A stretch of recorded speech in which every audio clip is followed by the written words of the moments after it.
calling all members of the in crowd. If you want to get in on the action, we want to hear from you. Hit us up, faderoutemail@gmail.com, or slide in our DMs on IG at FadeRoutePodcast, or drop us a line on X at FadeRouteDNZ. You can find us on Facebook, The Fade Route with DNZ. We're on Spreaker. We're on YouTube, The Fade Route with DNZ. Catch our videos. Like, subscribe, share, tell your friends, and spread the word.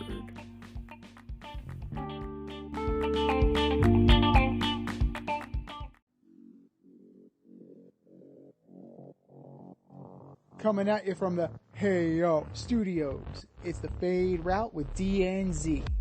Here are your hosts, D and Z.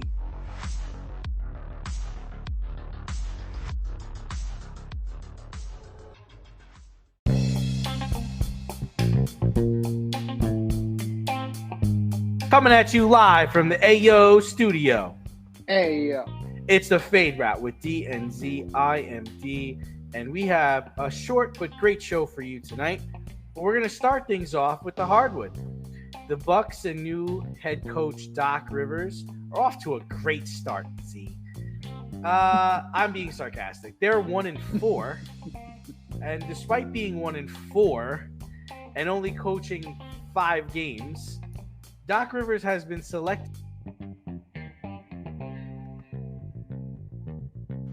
Doc Rivers has been selected to coach the Eastern All-Star Game. What?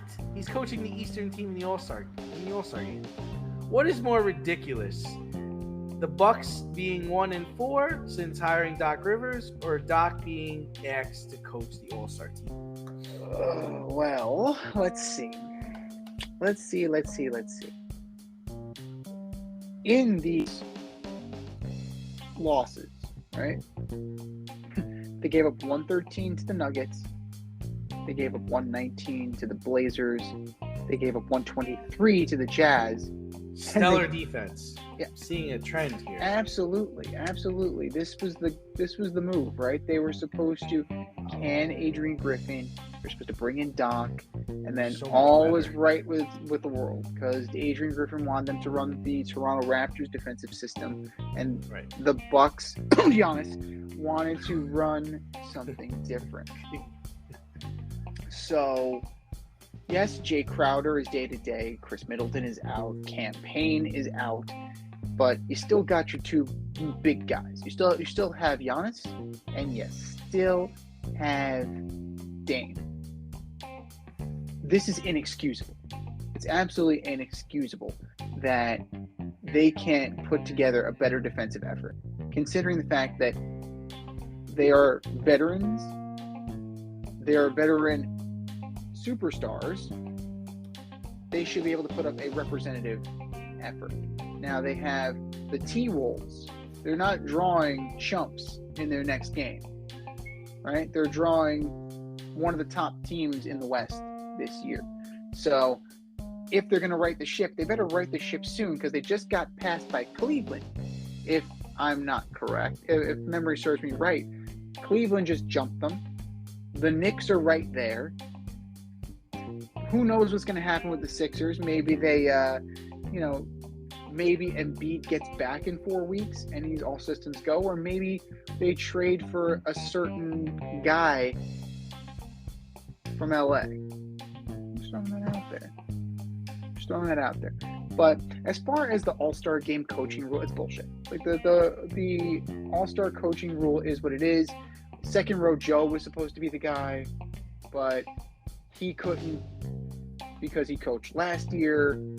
Like technically, it was Adrian Griffin was supposed to be in this role, but obviously he can't because he doesn't have a job anymore. So I mean, who's it supposed to go to? Like you're running out of guys. Right? It's not supposed to go to a guy who's been there for 5 minutes. True, but you're also not going to give it to the guy who's in the unemployment line. I So don't care what who is you give it to. Yeah, give it to the guy in the unemployment line. Fuck it. Like, you can't give it to a guy who just got there. You know what an honor and a privilege it is to coach an all-star team? Come on. Give it to the coach of the Cavs. Give it to Thibodeau. Give it to anybody else. You can't just give it to this guy. He just got there. The Cavs are in second place and having a tremendous season. Come on, this is garbage. This is absolute garbage. And the whole Doc Rivers thing, I mean, this just keeps getting worse and worse, man. First of all, Doc needs 3 All-Stars or 3 Hall of Famers to make it to the championship. He only got 2 on this team. And Chris Middleton just went down in this game. He hurt his ankle. So now they're going to be out without Chris Middleton. 1-4. Is this what you wanted? Is this working? I mean, you can't tell me they really think this is working and things are going to get better. What, after the All-Star break? After they all take it? Like, they don't know his voice. And he's coaching a completely different team than he's ever coached before. He's never had a team like this. He's never had height like this. He's never had a guard like this. Like, Dame Lillard is not Rajon Rondo. Dame Lillard is not CP3. Giannis is not Kevin Garnett. Giannis is not DeAndre Jordan. He's not Blake Griffin. Like, this is unlike anything he's ever coached before. So I think it's absolutely absurd that not only did he think he could come in and right this ship, but the Bucks management thought he could come in and right this ship. This is not, you know what? He took this job and they were 3rd place in the East. They're going to finish in 3rd place in the East. And then what does that say about him? What does that say about the Bucks? What does that say about Adrian Griffin if that happens? Well, it's going to say that he's not the guy, right? He's not. He is who we think. He is who we think he is. Exactly. He's who we think he is. He's the guy that used to coach the Orlando Magic, because that's how I remember him. It's, he's close. He has 2 All-Stars, 2 superstars. He's not quite there yet. They need to pull off another deal. But yeah, like I posted to our Insta stories at Favorite Podcast. I found a really great animation of meeting his new team for the first time. and it was, oh great, you're gonna bring championships to us. Championship singular. But you were coach of the year. Yes, I was. When? My first year. You've been coaching for 25 years. Dude, eventually you're gonna run out. Like, eventually, like, people are gonna see through your bullshit at some point. This guy had Joel Embiid and James Harden and Tyrese Maxey and couldn't get out of the second round. Yeah, correct. He has blown the most 3-1 leads of any coach in NBA history. He had 3 Hall of Famers for, 5 years, and he won 1 championship.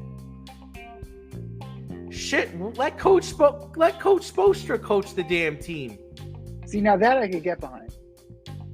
I would get behind Eric Spoelstra. Like, if anything, why can't the coach of the Cavs coach this damn team? Why? What's so bad about that? It's a nonsensical rule. It's a nonsensical rule. That's the thing. What? Because he's on the Bucks? That's what it is? It was supposed. It's whoever. The Bucks head coach has to coach this game? That's what it is? Well, no. It has to do with playoffs. Right? So it's the previous, if you were in the championship, the previous yada yada. So that's what you're supposed to do. But at the same time, it should be Spoelstra. Because give it to JB Bickerstaff. That's the coach of the Cavs. Give it to him. He's doing a hell of a job. They just won 7 in a row. They're in second place. They're threatening Boston. They've finally figured out how to play 2 guards at the same time. They're doing great. Give it to this dude. That's fine. And I would also argue for the West, Chris Finch. Why not Chris Finch? How about Doc be a man about it? And step aside. And step aside. You know what? Thanks, but I won't be there. I have work to do. That's what his answer should be. I won't be there. I have work to do. I don't care who coaches this team, because the All-Star game isn't as important as the rest of the season, and I just got here 5 minutes ago. He probably didn't unpack his office yet. Yeah, call Adrian Griffin. Let him do it. Who was the coach of the team last year? Budenholzer, let him do it. Yeah. Oh my God! Could you imagine? That'd be great. Hey guys, I'm back. You don't want to play? Don't play. It's bullshit. It's absolute bullshit, and it just goes. It's right in line with the NBA's brand, dude. It's just garbage. It's not right. It's not right. Go ahead. It's not right, but you know what? The NBA All-Star Game is a sham anyway, right? It is. They don't play defense. It's just it's a show, and that's fine. It's an All-Star Game. It should be. It's a skills competition. I understand where you're going with this, but let's not pretend. Just call it what it is, right? The NFL has stopped pretending that the Pro Bowl is something other than what it is, right? It's now a series of skills, right? I watched a little bit of it.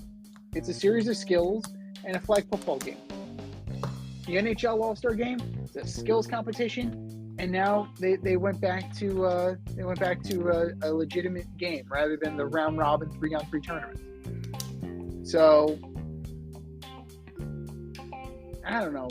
I think that there's a lot to be fixed here. But if I'm Doc with you, I think I have to kind of look at what's going on here and try and fix my own house. Yeah, I'm gonna catch COVID right before the festivities start, and someone else is gonna have to take my place. That's what I'm gonna do. Yeah, Be a man. Let Man Thibodeau. Let Tom Thibodeau do it. Yep. Like, he's definitely Your boy. doing That's it. your boy. You're right. That's your boy. You won a championship with that guy. Let him take over the team. But in sticking with the hardwood, Doc's old team, the 76ers, were dealt with some bad news last week.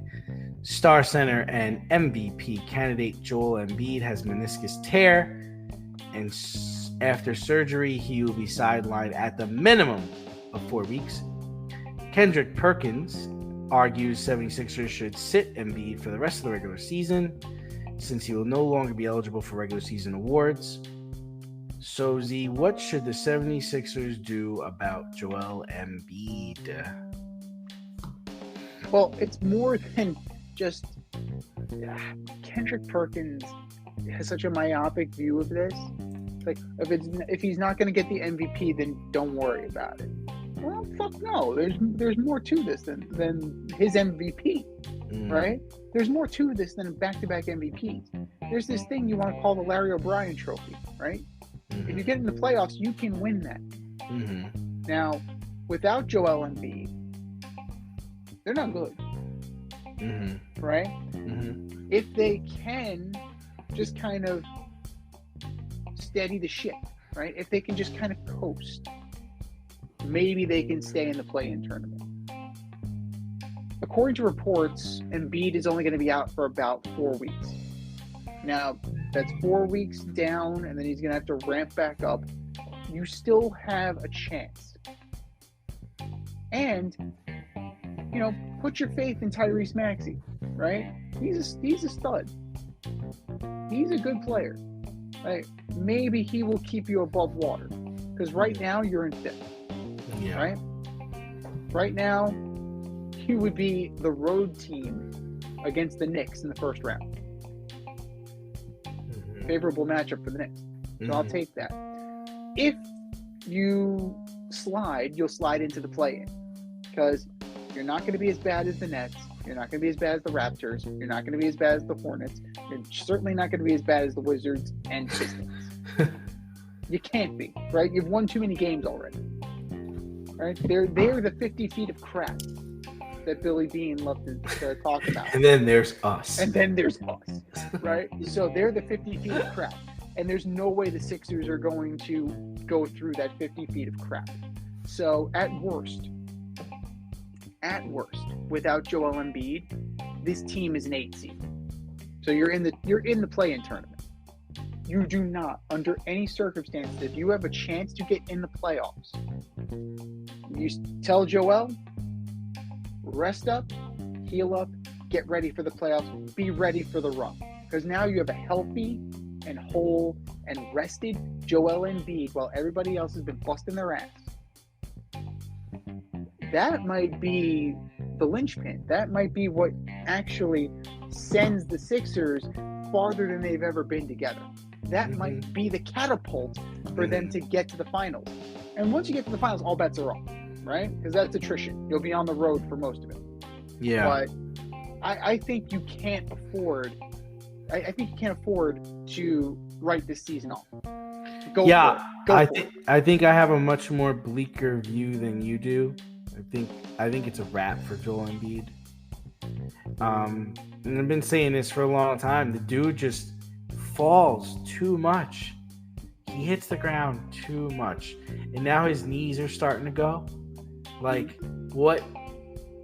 how old is he? He is... How old is 29. He is 29 years old. And he weighs probably close to 300 pounds. He's over 7 feet. Like, how much longer we think this guy is going to be able to play? He already averages... during his career, at the years he's actually played, he misses on average 25 games. And now he's getting a knee surgery.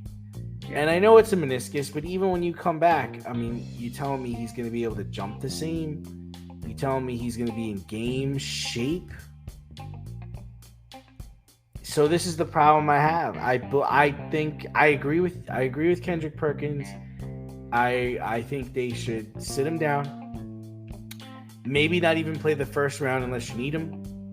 Play him in the second round. Because, guys, this is it. This is it. This is it. Because after this season, I don't think you're getting MVP Joel Embiid. I don't think you're going to be having a chance to win a championship with Joel Embiid after the season. And so what's the answer though? Like, what as far as like, how do you fill the hole? Is that a LeBron? Is that a Clay? Or are you just chalking up the season and you're just kind of letting it wash? You're still in this thing. You can't get LeBron. It's going to cost too much, and he's not the answer. Like, he's not going to be able to beat Boston. He's not going to be able to beat Giannis. Like, you're banking on. Listen, all you have to do is finish in the 6th seed. Okay, when they're in the 5th seed right now, I think they can finish with the 6th. Clay is washed, man. It's sad to watch Clay play basketball. I used to love watching that guy play basketball. It's fucking sad. Like, he can't close anymore. He can't get separation. He's shooting the worst field goal percentage of his career. He's slow. It's just, they need to do him a favor and trade him, but not to the 76ers. I don't know if there's really a player. Maybe you try to get DeAndre Ayton. Try to get DeAndre Ayton. And that way, when Embiid does come back, you got the Twin Towers, and Embiid still doesn't have to do all the work. And give them whatever they want. Whatever they want, just give it to them. It's the Blazers. Like, they're in the West. You're not gonna have to worry about it, because this is the year. This is it. This is the peak. You've reached the top of the summit with this man. He's not going to be the same after this surgery. And I know it's not an ACL surgery. It's not a serious surgery. Everybody gets the surgery. My father-in-law got the surgery. But my father-in-law is not 7 foot tall and over 300 pounds and plays center like in the NBA.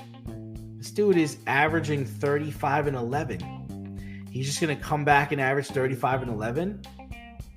Come on.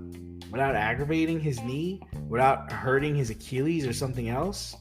Let's be real about this. And how long has he been there? When he's been there forever. They didn't win last year with Harden and Doc. They didn't win before that with Simmons.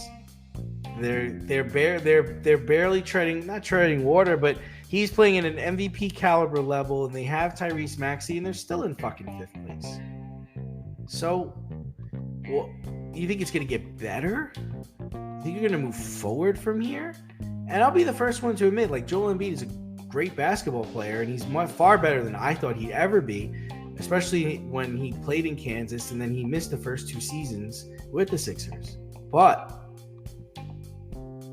injuries happen. And I'm afraid that it's a wrap for Joel Embiid. So my question is, where do the Sixers go from here? Like, how do you, like, if this is a wrap for him, like, how do you move on from this? How do you rebuild this team? Yeah, I mean, you build it like you built it the first time, through the draft. Play the game you were playing the last time. That seems to be the formula for success. And see what happens. Like I said, I think for this season, try to get DeAndre Ayton, so at least you can stay in it and compete. And then when he comes back, it's not all on Joel Embiid. And then next year, you're sellers. I'm a seller. I'm done. I need draft picks. I need to start over. You're not passing Boston, man. Like, Boston is so much better. Giannis and the Bucks are going to figure it out, you would assume. The Heat are better than them. The Heat are a better team. The Knicks are a far better team. And the Knicks were beating them when they had Embiid healthy. It's over. Yeah. But it just definitely underscores all of the bad moves, right? And so many missed opportunities.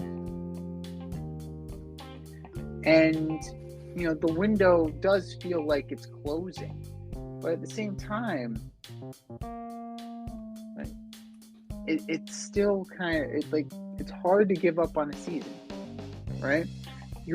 By giving up on this season, the rest of that team is being told, we don't think you're good enough. And we don't know that. Like, we really don't know that, because I do. You don't, but I do. It's a numbers game, Z. Just look at the numbers. It's not hard to figure this out. They don't have enough scoring without him. And you're not going to be able to make up what he does. The dude is grabbing 11 boards and scoring 34 points a fucking game. There ain't nobody on the planet doing that right now. You're not replacing him. You can't even replace him in the aggregate. And even if you could, you're still not beating Boston in the 7-game series. You're not beating the Knicks in the 7-game series. I mean, we'll see. We'll definitely see. The prognosis is relatively positive. Prognosis negative. Prognosis negative. But this is why they play the games. This is why they go about this. He could very well be back. I don't doubt that he's going to be back, but he ain't going to be the 11 boards and 35 rebound back. If you get him the necessary help, like you mentioned, DeAndre Ayton, yes, right? Yes. Like, yes. I know Grant Williams is on the block in That's Dallas. It helps. Every bit helps. It's not good enough. You got to replace his caliber of a player. You need the size. You need the shooting power. That's the other thing. DeAndre Ayton's good, but he can't shoot like Embiid can. My man's hitting threes. He stands out by the 3-point line and wets threes like nothing. He's far better than I ever thought he would be. He's so Everybody good. and their mother hits threes. So you can't Not really... DeAndre Ayton. So what you're saying is that you need a big who can rebound and a 3-point shooter. And then maybe you can possibly replace him in the aggregate. It's a start. It's a start. So that's it. It's within the realm of possibility. Now, you're also taking into account buyouts. You may not necessarily have to trade anything. Right? All you do is tread water for a few weeks. So why not? Let's let it ride a little bit longer till the trade deadline, and then go from there. Have him attack rehab like Aaron Rodgers, and then maybe, just maybe, you can catch lightning in a bottle in May and June. And that's what you're hoping for. All you're asking for is a little bit of hope. Because right now, it's bleak. It's absolutely bleak. And it also, there's a lot of egg on everybody else's face, right? Because what was being said about him? Oh, he's just ducking. He's just sitting out because he's not going to get his awards. Now he's going to pout about it. He's not really hurt. Well, my man just had surgery. Yeah, he was hurt. and everybody's looking bad for questioning his integrity. They thought he was jaking it. You guys look like fools now for that.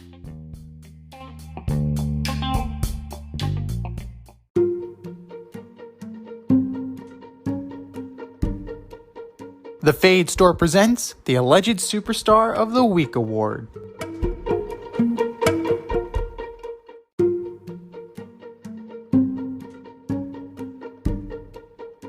All right, boys and girls, you know what time it is. Alleged Superstar of the Week. You know how it goes. We put up a poll on our X account at FadeRouteDNZ, and you vote, and you vote, and you vote, and you vote. And the winner of said vote gets a shout out on this here show and takes home the coveted ass trophy. And do you know who took home the coveted ass trophy this week, D? I don't. Kadarius Toney. That guy. That guy. So, Kadarius Toney for his Instagram Live nonsense where he Patriots told them to do something very inappropriate and then backtracked and said it was the Giants that he was really talking to. Yeah. Okay. In your bra. Sure. Right. Exactly. In pitch black darkness. Right? Oh, Kadarius. But that's last week. This is this week. Who are your nominees for Superstar of the Week, D? All right, first up, I've got Doc Rivers, the current head coach of the Milwaukee Bucks, and shockingly, the coach of the Eastern All-Stars for the NBA All-Star Game. I will happily take the Milwaukee Bucks head coaching job. Boom, 1-4 with him as a head coach. They only have 2 Hall of Famers, Doc, and we all know you need 3 to win a title. And that's just 1 title, not plural. Doc Rivers, you are my alleged superstar of the week. And number 2, the New England Patriots. You fire Bill Belichick, which makes sense, and then you hire Jared Mayo, which also makes sense. That's cool. But then you go and hire Ben McAdoo to coach the offense? This guy ended Eli Manning's consecutive game streak and can't coach worth a damn. This hire is almost as bad as hiring Cliff Kingsbury to be your offensive coordinator. New England Patriots, you are my alleged superstar of the week. And number 3, the Washington Commanders, sticking with Cliff Kingsbury. You fire Eric Bieniemy, who had Sam Howell as a passing leader for most of the 2023 season, and then you hire Cliff Kingsbury. Yeah, the same guy from segment 2.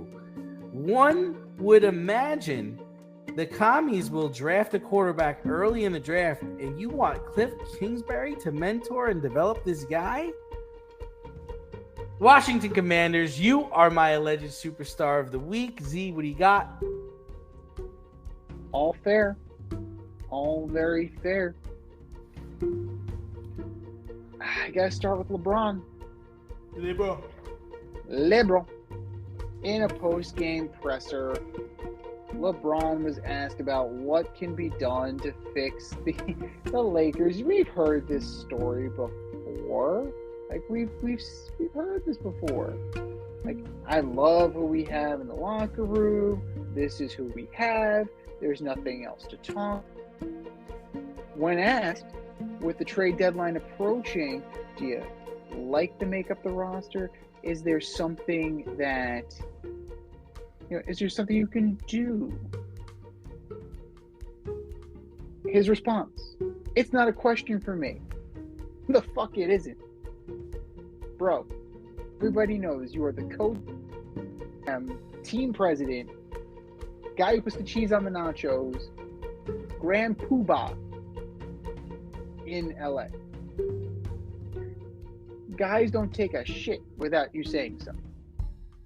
And now you're going to tell me that it's out of your hands, that you're not management, that you're just, you're just labor?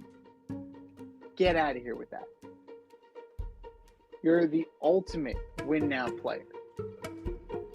You get guys sent out left and right.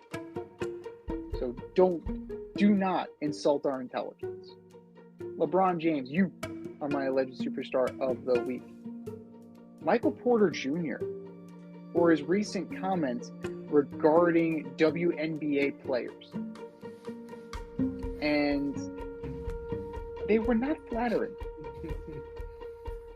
So, quote, in an interview with Complex, quote, I see from both sides. I know these females want to get paid more, and they're very talented, but so is a famous ping pong player.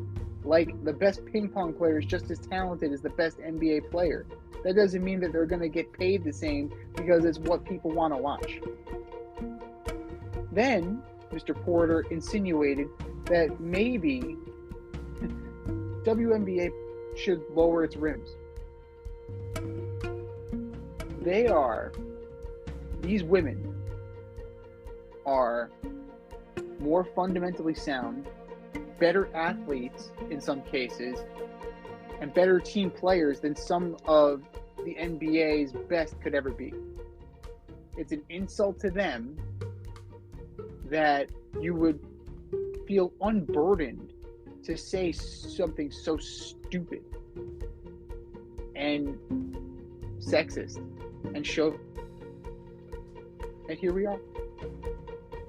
Michael Porter Jr., you are my alleged superstar of the week. And then last but not least, Inter Miami / Lionel Messi.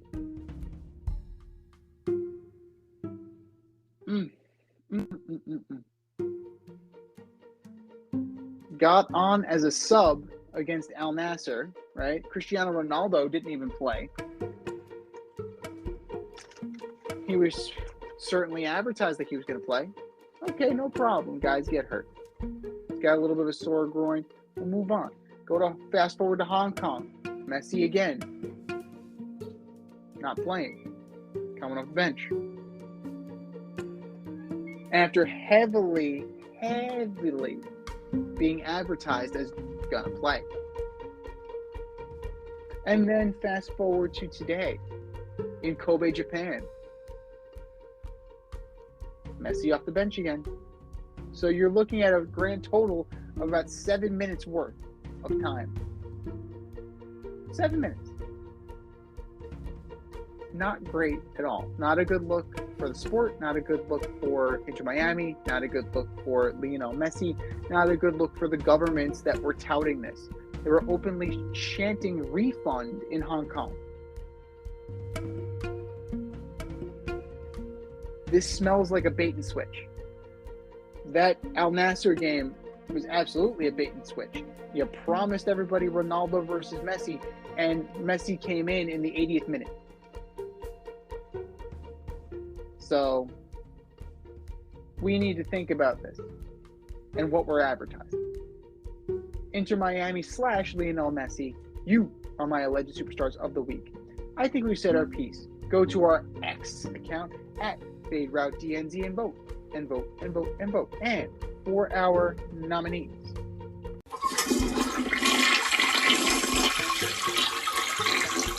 Just do better, boys. Just do better.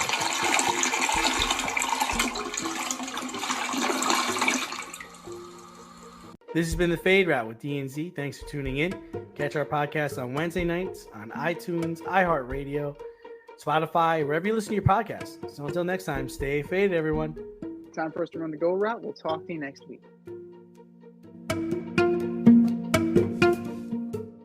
Thanks for listening to this episode of our podcast. If you like what you heard and want to hear more, be sure to like and subscribe on your favorite podcast platform. Rate us 5 stars, leave us a review, turn on subscription notifications, and tell your friends.